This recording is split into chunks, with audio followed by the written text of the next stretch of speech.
today. So before we start, I'll talk a little bit about the Career Steps webinar series.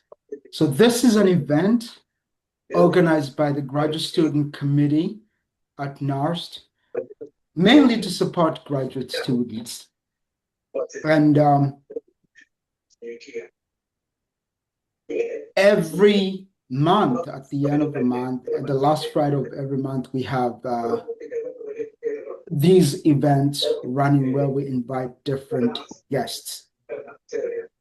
There's a quote here that was attributed to Isaac Newton, and he once said that if I have seen further, it is by standing on the shoulders of giants. Some folks here are just beginning their graduate studies.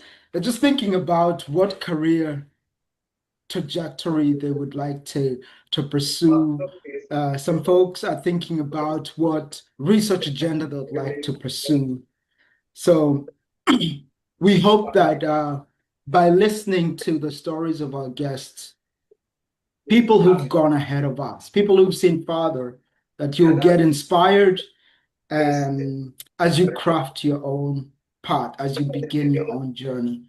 Today, we're fortunate to have our guest speaker, Dr. Jeremy Rochelle, who will be talking to us shortly, and he will introduce himself even more broadly in a few minutes. I just want to talk a little bit about this Career Steps webinar series. The NARST Graduate Student Committee understands that navigating the transition from graduate studies to a fulfilling career can be at times overwhelming, because we know that there are countless possibilities. You might choose to stay in academia, join industry or government. You might choose to pursue the non-profit path. And the choices are endless. But sometimes graduate students find themselves uncertain, not knowing which path to pursue or even how to begin. So the Graduate Students Committee recognizes the challenge, and we are proud to introduce this Career Steps webinar series. This is an engaging monthly series designed to eliminate the multiple paths and career trajectories. And it's also designed to offer guidance and also foster meaningful connection within the NARST community. This webinar series features mostly accomplished PhDs, seasoned NARST members, and people from different career areas and professions that have already gone through this journey that some of you are beginning. And by sharing their personal stories, complete with the challenges that they faced, pivotal moments in their journeys, and unexpected opportunities, our speakers bring to life myriad routes to career success. More than just being inspiration, these sessions provide concrete strategies and resources, also networks that you can leverage as you craft your own path. After all, we know sometimes just one meaningful connection can be the spark that just inspires you and redefines your career trajectory. So I'm going to talk about the structure of these sessions. Usually, for 20 to 30 minutes, we have our guests talk about their career journey. They share insights into key decisions and turning points. And then they also provide practical advice for graduate students who are starting this journey. And then afterwards, we'll have a time for question and answer from the participants, where you can ask our guest questions, either from their story, or if you have some personal questions that are lingering, you can take that opportunity to ask. So thank you again for joining us. And thank you, Dr. Rochelle, for giving us time today. So without further ado, I'm going to hand it over to Dr. Jeremy Rochelle. Yeah, take it away. Thanks. Well, pleased to be here speaking with you this Friday afternoon. And I like doing these sorts of things and supporting graduate students. I certainly remember when I was a graduate student and looking at people who might be where I am today and saying, "Ooh, how does one get from here to there? That seems like a mystery." And that seems like the mystery we want to unpack a little bit today. So I'll share a little bit about myself and then, but really, I hope this is interactive. I hope you have questions. I hope we have a conversation. I'm here for you. I don't need to talk about myself. So really, think of questions you want to ask as you listen to me talk. Um, so let's see. Since this is NARST, I think I would start with saying I went to undergraduate at MIT, and I thought I was going to study physics because I kind of liked it in high school. I liked the idea of it. And when I got there, I realized I just could not stand the way they teach this subject. I just thought it was awful. And I'm like, I can't do 4 years of this. This is the worst experience I've ever had. And it was just equations after equations after equations. And I liked physics because of the theory and because it was beautiful, and not because I could grind through lots of equations from the moment I woke up to the time I went to bed. So I left the physics program and I was attracted to computer science, which they taught super well. And I always loved music. And I ended up spending a lot of time in a funny little ramshackle wooden building that had people who were with the programming language logo. But one of them was a professor named Gene Bamberger, recently passed away. And Gene was doing just the most wonderful things with computers and music. And it was all about just very, about pedagogy and how do you get people active and making sense of music. And I just thought, wow, if I could figure out a way to study this, because there's such a difference here between really bad teaching and really good teaching. And I see computers can have a big role in this. How could I study that? And so I did apply actually at the time to some artificial intelligence programs. And maybe I should have done that looking at where we are today, but I don't think so. Um, and I also applied to a learning sciences program in the making at Berkeley, and that's where I ended up going. And I thought when I got there, I had a burning question with me, which is like, why is physics taught so badly, and how can I do something about it? Given what I'm good at it, what I'm good at. But as things do, like a world opens. I hope a world is opening to you all in graduate school, and I'm sure you each had a reason you have decided to be on this path that you're on right now. But I hope more possibilities are opening. Um, and they did for me. I had a really wonderful graduate school experience. It was sort of a proto learning sciences program. The learning sciences was just kind of becoming a thing, but there weren't yet really learning sciences degrees. And my dissertation was about how kids working together in pairs can learn about vector addition and velocity and acceleration with computer models, computer visualizations, and mental models. That's what my dissertation was about. So I actually did get to think about how you could teach physics better, um, which was fun. Um, and then I was kind of, what are you going to do next? Where some of you are now. And a couple things happened. Um, and one, you just meeting people and being open to talking to people and exploring. And in so doing, I met a professor of mathematics education named Jim Caput. He's also sadly long gone. And I guess Jim saw some potential in me. And he had some similar intuitions. He wanted to explore this idea of visual representations produced on a computer, dynamic representations. And there's a moment when he said to me something that I don't know if you know this story. I mean, this may not resonate, but there was a time when Steve Jobs was running Apple Computer and he wanted the next CEO to take over. And the person he recruited was John Scully. And John Scully was coming from running Pepsi. And apparently, the line that Steve Jobs said to John Scully to make him come was, "Are you just going to sell soda water your whole life, or are you going to change the world?"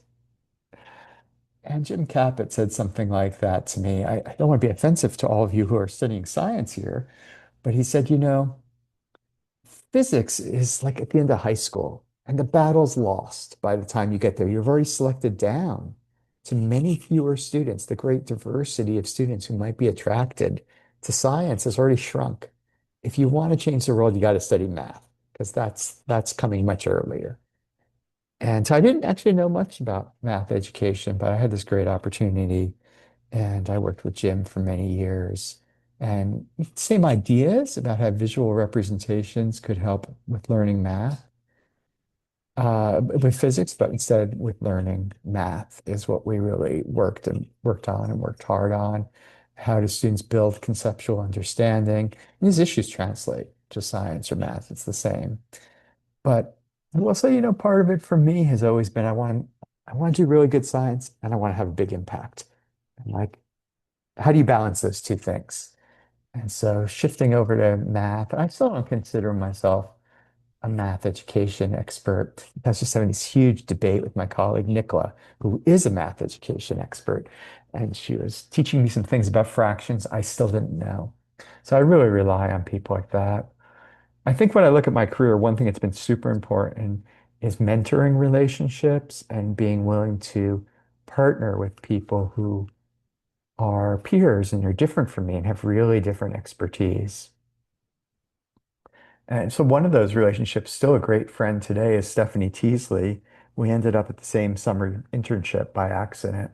And she was a social scientist looking at how kids interact and how that affects cognitive development. And I was, as I've described, someone thinking about mental models. And it led me to be really interested in how kids collaborate to develop understanding. Uh, I think that's it's just, and that paper, if we go look now on Google Scholar at what paper I have that is most cited, it's from that collaboration with Stephanie. And so I guess there's one little bit of career advice in there is to, find great collaborators, people who you really, and not the ones that are just doing the exact same thing as you, but where you too can do something together. So those mentoring relationships, those collaborations. Um, have been really important to me. And so coming out of graduate school, well, I had a taste through an internship of life in a nonprofit, and I decided to go the nonprofit route. And I'm sure we'll talk about that. So we'll talk about why did I choose a nonprofit a little bit later, but I did. So I've worked for a university, but I've never been on tenure track in my whole career. I've always worked from the nonprofit side. It's been great. I have no regrets whatsoever. There's a lot of great things you can do from being a nonprofit. But as we said, I really cared about impact and not just like, I want to know how things work. Like, how does learning really happen? Like, doing those things. So the math thing I was working on was called SimCalc, and the field was changing. This is around 1999, 2000, to emphasize scaling up and to do impact evaluations. And I thought, hey, why don't I figure out how to do one of those for SimCalc and figure out if it scales? It's such a new phase in my career, and it really involved collaborating with others because I did not have the skills to do what we did all by myself. There's no way. Didn't have the statistics, didn't know how to write the curriculum in a way that would work with teachers, couldn't do all the research myself. And so SimCalc was a series of growing collaborations. I've actually written about what it was like. There are papers about scaling up SimCalc. But the team kept growing as we wanted to scale and study it at scale. We needed all kinds of new expertises. And that led up to a series of studies that got published around 2008. And we found it really did work. And at scale, we were in the state of Texas. SimCalc eventually went to Hong Kong, to Florida, to London. And the studies were repeated, and repeatedly we showed giving students these visual representations really helps them build conceptual understanding, dynamic visual representations. And so there's then a whole phase of my career that was more studies of scaling and studies of things at scale. Um, I had learned this toolkit of how to do these evaluation studies. The world was hungry for that. And telling my career story, just like every decade, I did something new. I mean, I carried things with me that I cared about, but there's different ways to have a career in this field. And I'm not saying there's a right way and a wrong way, but my way has been to do something different every 10 years, roughly. Not on a timetable, but roughly. So when I was doing the early work in the 1990s, very small numbers of students, like a classroom would be a lot. My dissertation, I think was about 8 pairs of students, so maybe 20 students. It wasn't more than that. Scaling up SimCalc was on the level of 100 teachers, so many thousands of students. And I did work with thousands of students for a period, but I switched away from SimCalc to test out different interventions, different approaches to using math and technology and curriculum and teacher professional development. And now I'm just going to describe a third phase. Maybe I'm in a fourth phase now. It's been a long career. It's kind of just unfolded. I know I told you there's like a mystery of like, how do you get from here to there? But I don't have the answer to that mystery. It's, well, one thing I'll say about the mystery is I realized about halfway through this journey that I had some ways to control what was next in my career, but also some of it was out of my control. And so I would put in collaborations and proposals and opportunities. I didn't get to choose which one of those were going to become real.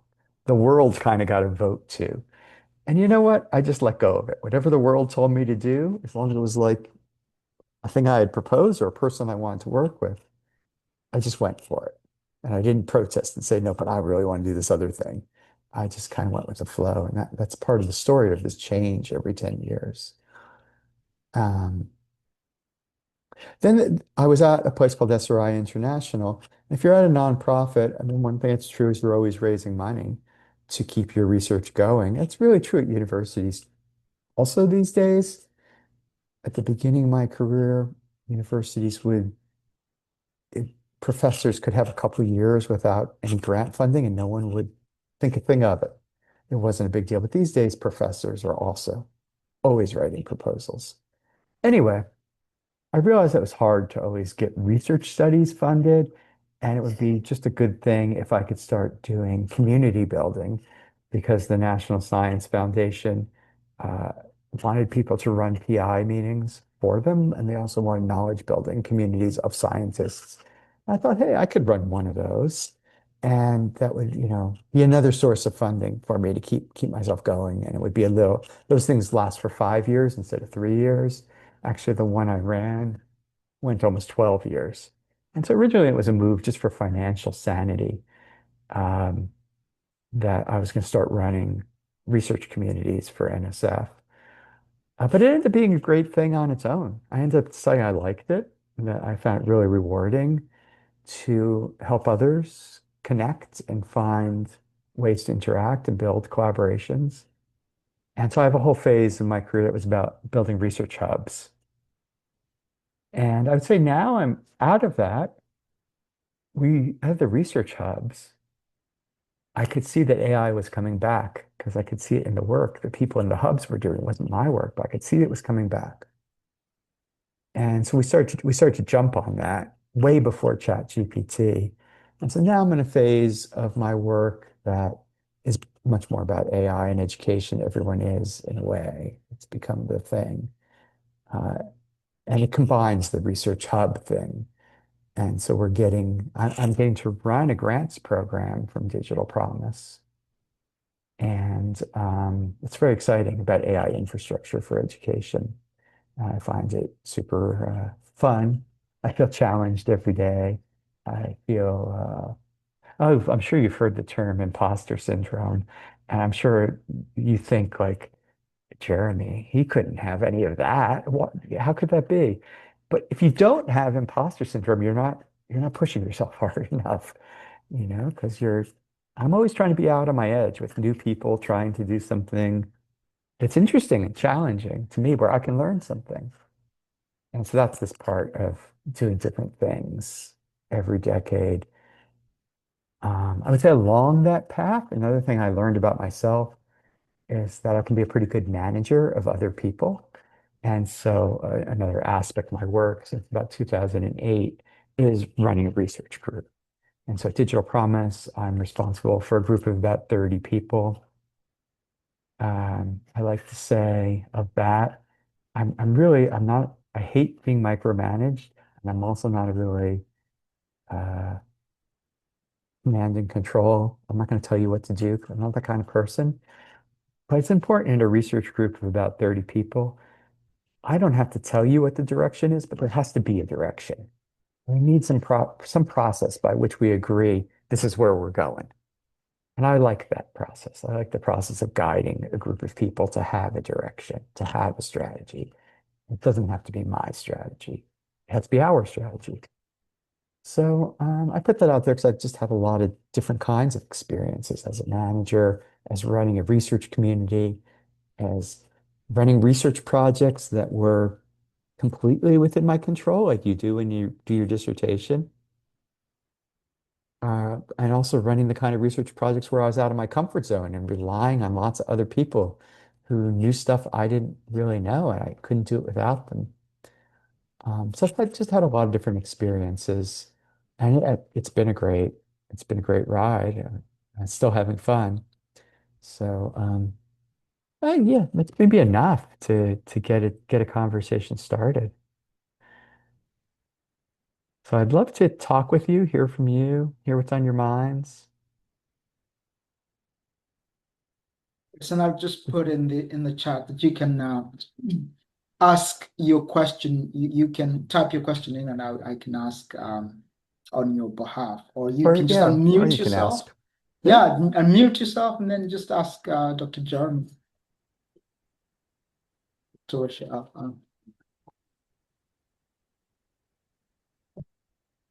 As you're thinking of the question, maybe I can go first.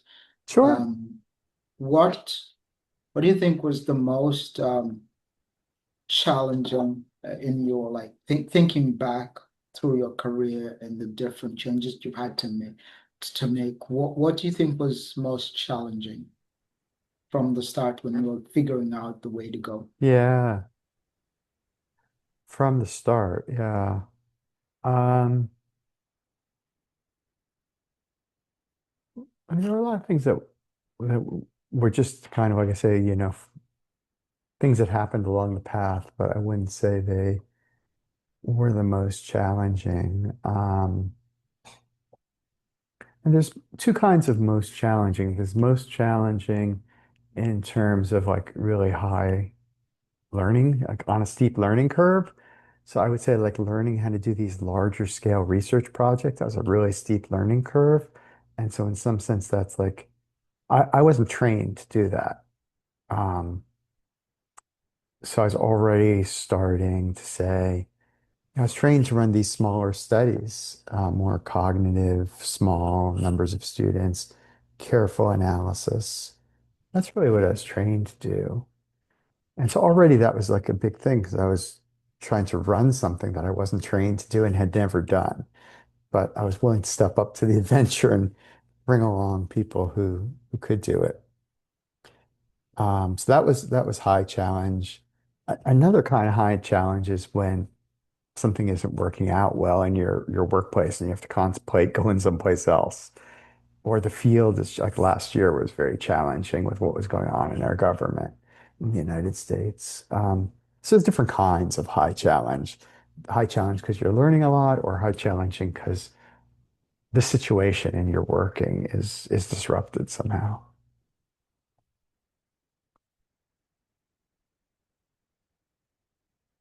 All right, I'll open the floor for others to ask questions.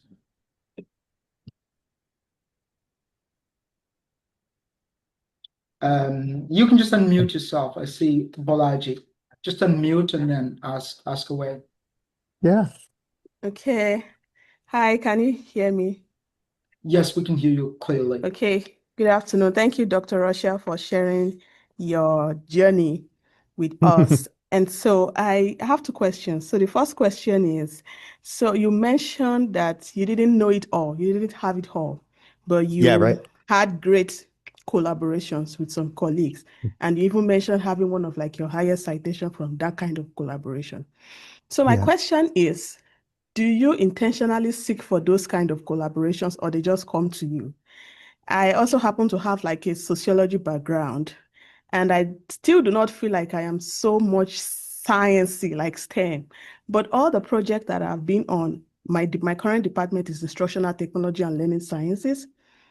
They always are kind of related to STEM, technology, developing apps, developing all those kind of things. I still feel like I do not have a very strong background in science or in STEM just because I did sociology all through.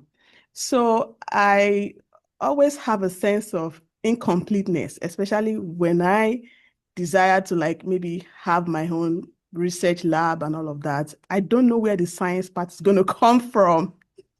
So my question is, now that I am a doctoral student, now that I'm a candidate and I'm not yet a faculty, how can I begin to look for those kind of collaborations? Do I Yeah. write to those kind of people, or do I just let them come to me by chance? Maybe we'll meet people like that in conference, or just, I I mean, don't know. yep. Yeah, Yeah, probably anywhere you are, there are people to collaborate. Where are you? I'm in State College, Pennsylvania. Oh yeah, so you have tons. It's huge. So I mean, I met collaborators because I was in the same or nearby work environment, like getting Okay. coffee from the same location. I met Mm, collaborators at conferences quite a okay. bit, you know. And Okay. so I think part of it is going to things that interest you, but aren't necessarily good for you, like in the sense of narrowly, this is, hey, you're doing exactly what I do, so I should go to that. And I should learn, Okay. but going to things that interest you and just going to talk to people and having this Okay. attitude of like, wow, you're a really interesting person. I wonder if there's anything we could do together. What would it be? And like not every one of those will turn into something. I would say I still do this a lot is meet people, understand what they're doing, talk about how we could work together. Maybe 1 in 10 or 1 in 20 of those things turns into something. And it's Mm, unpredictable when it's going to turn into something. You usually can't make it turn into something. And then the other thing I would say that can drive it is, and this, I think this is just good advice, not just for the collaborations, but for everything, to okay. have an ear for the problem that the funder or the government or the whoever you're working with, what's the hard problem that they're trying Mm, to solve? And mm, when you hear that hard problem, you'll feel like it's not exactly what I do. I only do a piece of that. And so if you can have an ear for that hard problem mm, and say, well, hey, you and I, Balaji, I'm not a sociologist, but this is really hard problem right now. If we got together, could we together, just mm, have that conversation, see where it goes. yeah. And don't Yeah. expect every single one. Don't get disappointed if it doesn't immediately go somewhere. You're like building a Mm, network and you never know when it's going to pay off. yeah. Okay, Yeah, thank you very much for sharing. sure. Can I ask Yeah, it was a one great more question. question?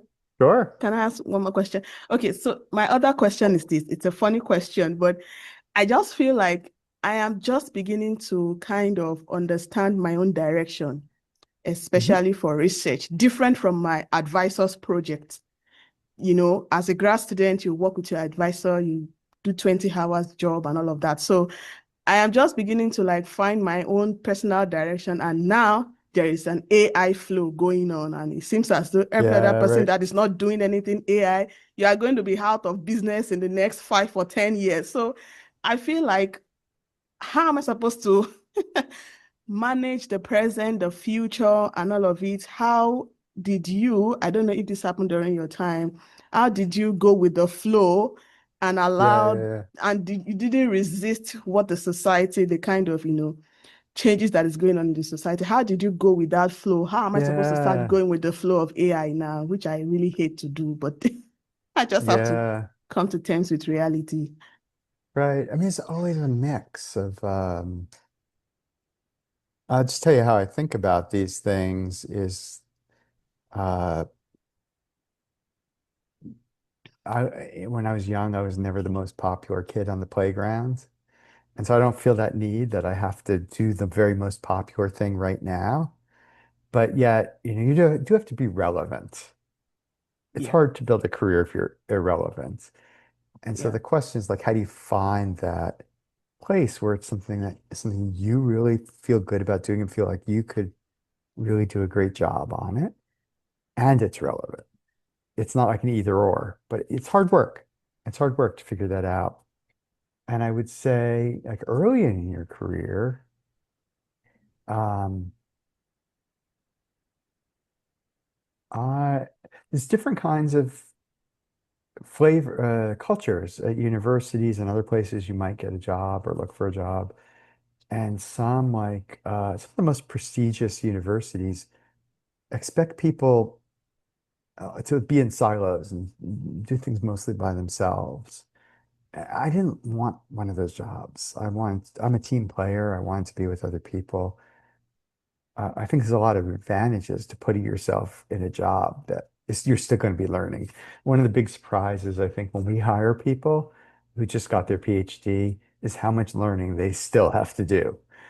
Mm, A big goal for people early in their careers after university is they want to know how to bring in enough proposals, enough funding so they can be self-sufficient and they can have some financial confidence. Well, it takes a long time after graduate school to get there. And people are mm, surprised that they still have a learning journey. They just mm, did a PhD. It's taken so long. It feels unfair. Why do I still have a learning journey? But so you just have to pick places to go where you're gonna have good mentors, have good support, have someone to catch you when you fall. Like when I started doing the more managing a group of people, that was around 2007 or so. One of the reasons why I decided to do it is I looked at the situation around and I said, well, if I'm ever going to do this, this is a nice time because there's a really good set of people around me and they'll support me. And so mm, I'll be out of my comfort zone, but I'll have mentors. I'll mm. have collaborators. And so I don't know, it's a lifelong journey of learning. It never stops. The part that stops is you don't have to keep taking tests. Thank you I'll very lead you to it much. away. Thank Who you. else has a question?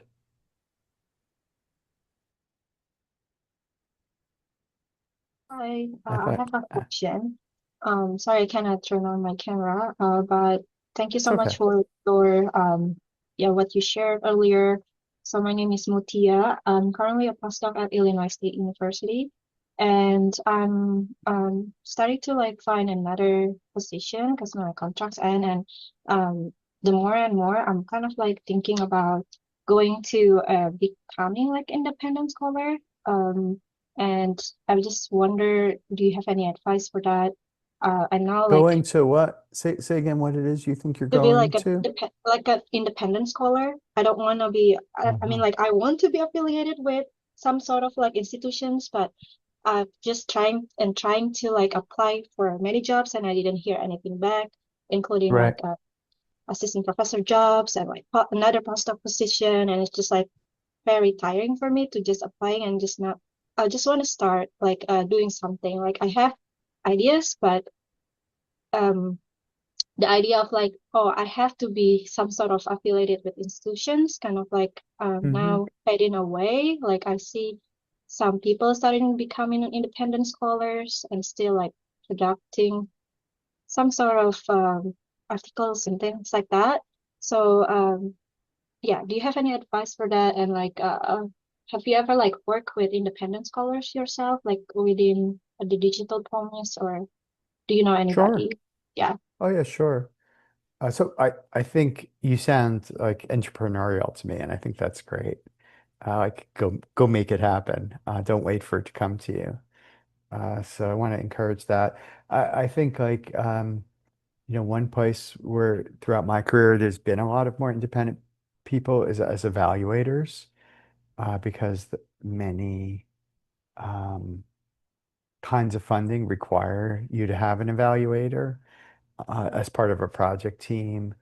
And that's work that can be done independently. So I've certainly known lots of people who go that way. Um, I mean, we're in a time now where we at Digital Promise, and I think every place that's hiring is going to think this way, not just us. We think, do we need an employee or do we need a consultant? And we're more open to consultants than we were a while ago. But there are parts that are hard, I think, of not being. I mean, there's certain funding types that are hard to get as an independent person, um, because it's hard, they're expecting institutions to apply. Uh, Certain kinds of work that are hard to do because you have to figure out how you're going to get an IRB or this, that, and the other things that institutions provide. So I guess from what I've seen, it definitely can work. But you have to be aware of the structural places in the research or evaluation process that an independent person can plug in. Okay. Yeah, thank you. Yeah, I've heard about like evaluator as well, but Hmm. I'm starting to reaching out to people, including the one that like works for the current project I'm in, and started talking about how they end up like becoming external evaluator. And yeah, and there's like clear path. It's just like through networking. So Yep. Yeah, that's right. A lot of networking. Uh, no matter if you're doing what you do or anyone else hears, whatever path you take, whatever you do, be really good at it. And then, have other people who are going to recommend you, make connections for you. Because, like, she did a really great job. I would definitely recommend her because, and if you're really good at something and do some good networking, you'll find more and more work. hmm yeah, thank you so much. Yeah.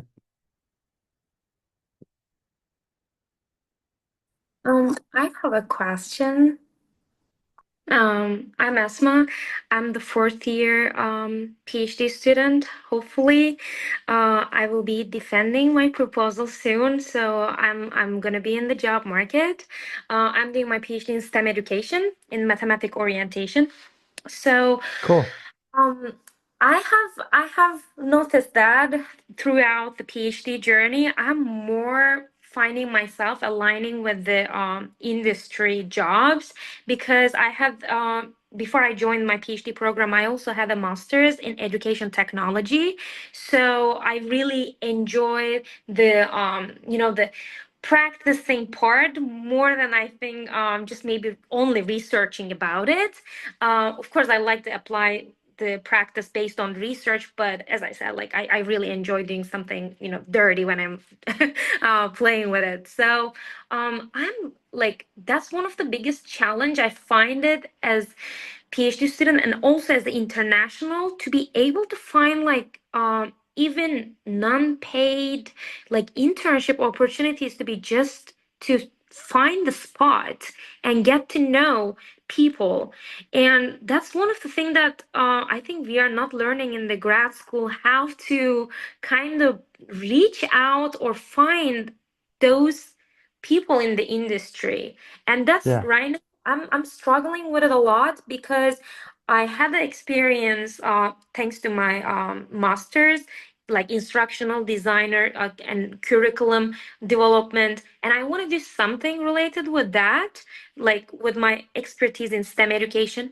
However, finding the right people and also like trying to reach out to them is really hard because a Yeah. lot of emails just not, receiving any. Yeah. So do you have any Yeah. recommendation for this? Especially I'm getting closer to graduation and I'm like, I don't Yeah. know what to do. Well, first of all, I think it's great. I mean, I think it's a tough time. I mean, unfortunately, for the generation you're part of, it's a harder time than when I was looking for a job. It just is. So we have to acknowledge that. And I think one good response to that is looking at different ways to keep yourself employed, independent, work for industry, work for a nonprofit.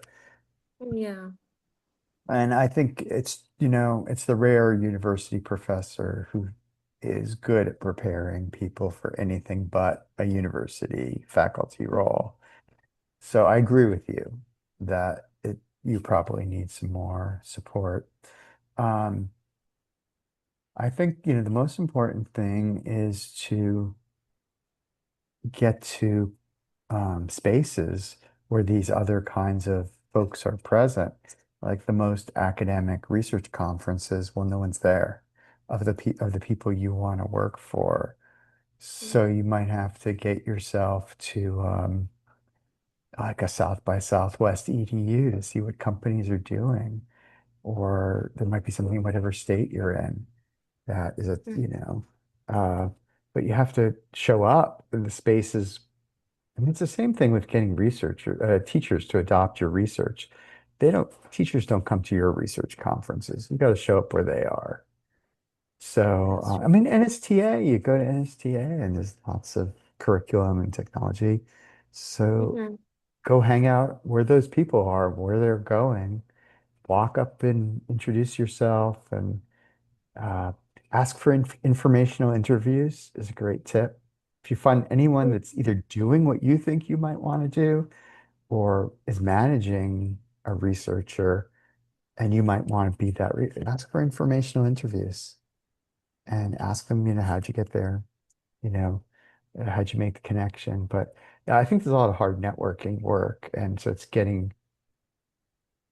you have to do that on your own because the professors aren't necessarily, unless you get lucky, they're mostly gonna know how to network you to an academic job. True. Yeah. But I will yeah, keep. I mean, there's a lot of companies out there hiring researchers these days, museums, um, people who work for state departments of education, people who work for schools. There's more than one way to have a happy career. And unfortunately, in the time we're in, I think people have to look more broadly. Thank you so much. LinkedIn, by the way, is another great thing because, you don't have to go anywhere and just No, work hard. I'm Find, so hard on LinkedIn. yeah, right. Work hard to find people who are the people you want to meet and comment on them. Ask them if they would have 15 minutes for an informational interview, just because you're super interested in what they do and how they got to where they are. And, just be a little bit, I mean, some people will ignore you, but some people might say yes and be nice. It's on the whole, education's a very nice people in education. And so, True. you know, I think I will if try you harder. try harder, keep an Okay. eye out for the nice people. I Thank have you. a question. Like, so you do the informational interview, say you talk to the Mhm. people for a while. Where do you go from there? Like, what do you, like, I feel like, you should have something to offer them, but um, you don't really have anything to offer them, really. No, I I think mean, that's okay. I think so I it's don't actually know what you okay. do after that. Like, I could have a Mm. great conversation with somebody at a conference, and then I don't really know what to do with that after that. Yeah, I'm still getting my PhD. I'm not like I don't have anything to offer. I'm like, oh, can I do X with you? Well, no, I actually can't do X. I mean, like, I don't have anything. So I'm just curious. And on top of that, I'm an older student, and I was just, I don't, I'm just curious, like, what, I don't, any advice? sure. Well, I mean, I don't want to sound like I do informational interviews with my whole day because you're all going to call me up and say, can I do it? And it's actually really hard for me to fit it in, but I do that. And I think there are other nice people in the field who will, and if I'm accepting an informational interview, I'm not expecting you're giving me anything. I'm expecting I'm helping you out. And if I'm getting anything, it's just meeting an interesting person. And maybe I'm learning a little bit. What are people learning in graduate school these days that I didn't learn? It, the bar is low for you to have to give anything back. Um, one question you can ask is, if you were me, and I want to pursue this kind of thing, what next steps do you advise? And you can ask them to give you next steps. Um, like I said, I think LinkedIn is a great tool if you're getting a sense of what you want your identity to be. Write little posts about it and share what you're learning. Um, I believe in each one of you that you have something interesting to share, that you have your own viewpoint, that you've learned something worthwhile. And so whatever your inhibition is, I would say, be brave. Maybe have a buddy that you do this with, whatever it takes for you to feel comfortable. But you have to put yourself out there. And I don't know, when something feels right, keep going for it. Getting a little dog noise in the background. I hope that's not too noisy, not too bothersome. No, we can't hear it. Okay, yeah, Zoom filters it out. Yeah. Anyone else have a question? Yeah, okay. Hi, I'm currently a first year PhD student. So given the challenging time we are facing right now, I believe I have an opportunity to plan ahead. So, in your opinion, what will be the most important criteria uh, for job? Is it the number of research publication or something Mm, like that? yeah, that's a good question. So I'll tell you how digital problems and other places I've worked at it, look at it. Um, I would say well, I'll just tell you how we think about people coming out of their PhD. So I don't think it's like just one magic thing that you should do this and you'll get a job. We do care what you're interested in and what ideas you have that are unique to you. And so you should have something that you actually care about. I think that's super important. If you just chase trends, you'll be less valuable than somebody who actually has something inside you that propels you forward. That being said, we do want people who have a set of skills that they can jump on various projects we have that are already going and do those skills. There's a wide range of what those could be. It could be quantitative data analysis, qualitative, things that are more machine learning and AI. Still a huge range of skills we need every day. It's not condensing to one most needed skill. So have some set of research skills, uh, that you're really amazing at and that you can offer that are broader than the specific interest you have. And the third thing we most look for is because nonprofits, research places they're team sports. People work together, have a great track record of working together and overcoming collaborative issues that you can talk about. How did you handle a tough moment in a collaboration? But show that you're a great team player and through the experiences you have, and you should have opportunities in graduate school to be part of a team. So I would say those are the top three things that we look for. Um, Something you really care about. We actually do also a fourth thing is we really do care about your unique background and experience, the thing that make you uniquely you, and how are you bringing that into your work? How does it propel you forward? Like, is this something that is not generic that anyone could have picked up, but just how your life has unfolded that makes you special. And we're interested in that because we're interested in, you know, a richness and diversity of thinking. So those are four things I would try to Thank you. cultivate. Thank you. It's very helpful. Thank you Yeah, yeah, for yeah, sharing. yeah. Other questions?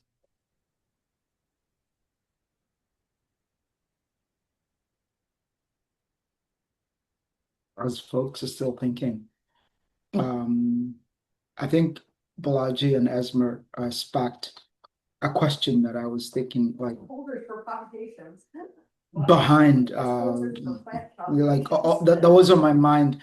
When we start as graduate students, when we start our graduate careers or graduate studies, what we hear is we hear the push that you need to start publishing early, because Yeah. otherwise you publish or perish. And I think maybe Esma or Wang or Balaji touched about that. And then you said at the beginning you didn't have a clear direction of where you wanted to go. Like you just like moved with the as as the world changed, you kind of found a way to make the shift. But because of the position that most graduate students find themselves in, like sometimes you might be a postdoc for a long time without finding a permanent position. And then because there are a lot more, I presume, graduate students nowadays than at your time. So competition for professorship position is tougher. And so Yeah, yeah. my question is, if you were, and then maybe I'm tossing it back to you. Like you Hmm. said, if you were me, if you were a graduate student here in this kind of climate, what are some practical steps that you would take to position yourself? Considering what we're hearing from our professors, like, you need to publish, publish, publish, you need to, and then you're telling us that there's so much noise around us and there's so much uncertainty. Uh, Some of our colleagues here have already completed their doctoral work, but they're still searching, like sending emails, looking for opportunities, but crickets, or they're not getting responses. So if you yeah, I were a know, I graduate know. student, if you are a graduate student, either beginning or at the end or in the middle of your, what are some practical strategy steps you would take to better position yourself so that you can land a role or, help us alleviate. Yeah, well, and Yes. this is one of the differences between working in a nonprofit or a university is like we do care about publications, but not in the same way. Um, when you're going for tenure, like how many citations do you have? How many publications? It's a super big deal. What's your H, what's your H score? What all those things, but it's actually not the biggest deal in a nonprofit. Um, uh, it functions in a different way. We still care about publications. The reason we care about them, two reasons, that you're a productive person, that you like turn the work you're doing into something. And, secondly, that you're building your reputation and your credibility as a leader in an area that you have stuff under you. But we don't actually count publications. And I think that's true of the industry jobs, and I think it's true of the nonprofit jobs. And so as you're, preparing for these things, you have to realize that what your professors are telling you isn't going to count as much in some of these other jobs. So I would say, like, how are you productive? Because like we want to hire people that we put them in a situation where the work is not simple or cut and dry or obvious. And we want them to like be productive, produce something that's valuable. And so like being able to show how you do that. How are you productive? How do you contribute? How do you make a difference? Is super important. And we actually like when we most of the jobs we have, we ask both for like academic writing samples, but also did you write a blog? Did you write something for a teacher? Did you present something at a school board or an educator conference or to parents? And we want to know that you can communicate non-academically about the research. So I guess one thing I'd say is unless you really are sure that you're going to get the academic career, realize that some of those measures that your professors are so wedded to don't have the exact same value. A lot of what nonprofits do is write reports, and the reports are not in academic journals, but reports have a lot of currency. So they don't get huge numbers of citations, but they're influential. One of my colleagues I'm thinking of is great at explaining math research concepts in a way that like our CEO understands. He's not a researcher and he loves it, but it's not citation count material. So being able to communicate well, being able to be productive, And those things are the common values between the publishing and the nonprofit thing. Be a good communicator, be productive, be able to work with others, and know what it is that you can deliver. Like I can turn raw data into insights. What is it that you can do? Be able to explain that. Those are the important things.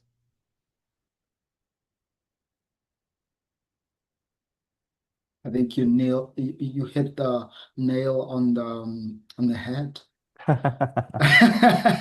with those. Those I'm kind not of sure whether, thoughts, yeah. yeah, It's a funny thing. Nonprofits like this, we do research. We actually do care about journals and stuff, but it's in a different strength in how much we care about it, and for different reasons. So the incentives are a little bit different, and what you need to do to be promoted is a little bit different. I would say we part of our promotion is always you're good at managing people, so you can grow to have a bigger project where people work with you. And I think universities, some professors end up being good managers, but there's less measurement of are you a good manager? Like we really care as you grow, as you get more salary, are you a good manager? If you're not, forget it. Well, you could be a principal scientist, but there's less of those jobs. Mostly, we also want people who are good team players, good managers, chip in, get things done, make the client happy. A little bit more like a business. Yeah, even though it's a nonprofit. Yeah, I'd say we're getting thank close you. to the end of time. Is there any Yeah, last burning question? I'll let folks who are here like ask questions. And thank you all for asking questions because I think as I noted earlier, this webinar is recorded so that folks who are not able to join can be able to catch it later. So when Yeah. you ask questions, you're not just asking for yourself, but you're asking for other graduate students who are not able to make it here today. So if you have a question, Beautiful I'm going point. to give you a couple of seconds because we're 2 minutes to the top of the hour. If you have any burning questions that you'd like to ask Dr. Rochelle, this is your moment. Okay, since that I didn't hear anything, I'm not seeing anything in the chat. I want to take this opportunity to thank you very much, Dr. Rochelle, for just honoring us with your time. We really appreciate that you give of your time to support others, especially graduate students who are just getting into a market with so much uncertainty. We appreciate your willingness to give your time and support us. Thank you very much. My Yeah, pleasure. for today. Really.